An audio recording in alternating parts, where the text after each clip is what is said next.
What's going on, YouTube? This is SG1 Sports, and there you have it. The college football playoff bracket has been revealed. The top 6 teams in the rankings now have been revealed.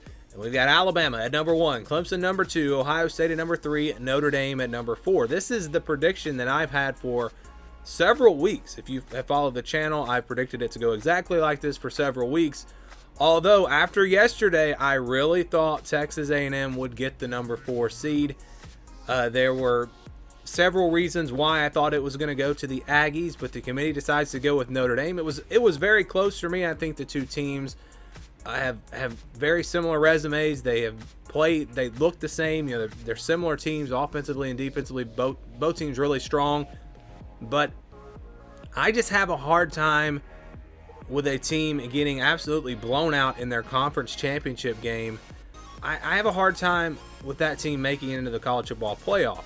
And you guys, if you followed me, if you've heard my opinions on this, I don't think any team should get in without winning their conference. And that's a different subject. So honestly, I don't think Notre Dame or Texas A&M should have been in the college football playoff. But given the way the committee currently, their process, the way they currently do it, I thought A&M would be the team that would get in there. You cannot say SEC bias now because they had a chance to put an SEC team in here and they did not. I think maybe it's more about the money because I think Alabama Notre Dame is going to make a little bit more money than Alabama versus Texas A&M. You could maybe make that argument, or maybe they just truly believe Notre Dame is the better team. And if you look at the entire season, not just the most recent game, I understand that. I totally get it. Again, I could see it going either way. If you look at the entire season for Notre Dame, they were a very, very good team. They looked like one of the top teams all year long besides this one game. I just thought that when you look back to the first matchup between Notre Dame and Clemson, you go back to that matchup, Clemson, without their leader on defense, without their starting quarterback, playing on the road and still almost beating Notre Dame, I thought you would look at that and say, well, this was not a true indication of what would happen with these two teams if they played on a neutral field with both teams at full strength. And then you go to the game yesterday, and Clemson absolutely destroyed Notre Dame. And I thought the committee would view that as, well, this is what would really happen if these two teams played on a neutral field, both pretty much at full strength. I know both teams are still missing guys, but the major key players were there for both teams. You're not missing a starting quarterback and starting middle linebacker, leader of the defense for Clemson. And because of that, that told me that Notre Dame is not on Clemson's level. They're just not. But you could also make that same argument with Texas A&M and say that they're not on Alabama's level. The difference is that game was a long time ago. I think both teams have improved since then, by the way. But it was a long time ago. It was on the road. It was at Alabama. And if you look at the stats from this game, and this is something that a lot of A&M fans commented on my video last night, and I failed to recognize this, but if you look at the stats from this game, and I was kind of having flashbacks to the game because I really didn't put a lot of thought into it. I just, was thinking about the score. But if you look at that game and you go back and remember how that game went, Texas A&M moved the ball on Alabama. They had opportunities in that game. It's not like they were destroyed at the line of scrimmage. They played pretty solidly against Alabama. The total yards in that game were 544 to 450. So yes, Alabama beat them. They were the better team. A&M actually had more first downs in that game, 25 to 22, but Alabama had some big plays. A&M missed some opportunities in the red zone, had a couple of turnovers, a couple of interceptions in that game. But again, you come away from that game with a score being a very wide margin, but you could say that A&M, if they played that game again, it would probably be much closer. And then on the flip side, you look at the game last night, or yesterday, between Clemson and Notre Dame. Notre Dame outgained Clemson outgained Notre Dame in that game, 541 to 263. And if you watch that game, it was not close. The game was never close. Notre Dame looked okay in the first quarter. It wasn't a blowout yet, but very quickly you could tell that Clemson was clearly the better team in this game. And Clemson even had the turnover. Clemson had a turnover in this one, while Notre Dame did not. And Notre Dame still couldn't capitalize on that. I mean, I cannot see, based off of that game, I can't see Notre Dame competing with Alabama, honestly. I just can't. Texas A&M I don't think would have beat Alabama either. I think they probably would have played them a little bit tougher. If we want the best four teams, it's hard for me to say that Notre Dame is the fourth best team. I think Texas A&M should have gotten in.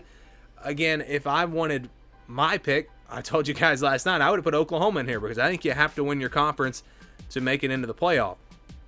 You definitely, in my opinion, should not get in the playoff if you lose in your conference championship game, because to me, the conference championship games are the beginning of the postseason. And if you lose in the postseason, you're done. This is not a double elimination tournament or anything like that. To me, it takes away from the importance of conference championship games to say, well, you can lose your conference championship, but you shouldn't make the playoff. Or you can lose and still make the playoff, I should say. And so I think this really, I just don't like it. I don't like a team losing their conference championship game and getting in. Again, I don't think it's really that important because I don't think Notre Dame or Texas A&M would beat Alabama. I think Alabama's going to win that game. And so, again, at the end of the day, it's not that big of a deal. But I think the committee got it wrong. I think Texas A&M should have been at number 4. But it was such a close margin for me that I'm okay with it. I'm not outraged or anything like that. Notre Dame and Texas A&M both made great cases. And I hope Notre Dame does play them close. I hope it's a competitive game. I hope it's not a blowout. We'll see what happens. I don't see Notre Dame beating Alabama. I think there's potential there for them to maybe make it a game. But if it's similar to what we saw yesterday with Clemson and Notre Dame, I have a hard time seeing Notre Dame even competing with Alabama. Because right now I still think Alabama's probably better than Clemson, although Clemson looked really good in that game. So that was it. The guys on ESPN, they all seem to think Notre Dame would be in. I still was kind of leaning toward Texas A&M, and especially the more I looked at that first matchup between A&M and Alabama, the more I thought that it should go to A&M, because I thought they were more competitive in that game than Notre Dame was in the Clemson game yesterday. Not just looking at the final score, but going a little bit deeper, looking at the stats and all of that. So A&M's at 5. Oklahoma is at number 6. That's where I thought they would be. I think some people maybe had a hard time with them jumping all the way up to number 6, but I think that's really where they should be. Again, no surprise there. We'll get the rest of the rankings later today. We'll get the New Year's Six bowls. That does change things. I think now we will see North Carolina in the Orange Bowl. Indiana will not make it into a New Year's Six bowl unless they get ahead of Iowa State, which I don't think is going to happen. We'll have to wait and see what happens with that. A couple things, though, to address from last night. When I was talking about Texas A&M and Oklahoma making that comparison, and I had like 10 comments calling me out on this, and I think I was just misunderstood. I was talking about the perception of the Big 12 and the fact that they lost some games to the Sun Belt, but it was early in the season, or by early I mean week 1 in a crazy off season. And then I turned around and said that Texas A&M lost to Alabama or whatever, and they were saying, well, that was a long time ago too. I wasn't comparing Oklahoma and Texas A&M in that. I was just saying that the perception of the Big 12 because of those games, it's not like Oklahoma lost to a Sun Belt team in week 1. So again, I think there was a little bit of a misunderstanding there. I was simply talking about the perception of the Big 12 being bad, which maybe is not true.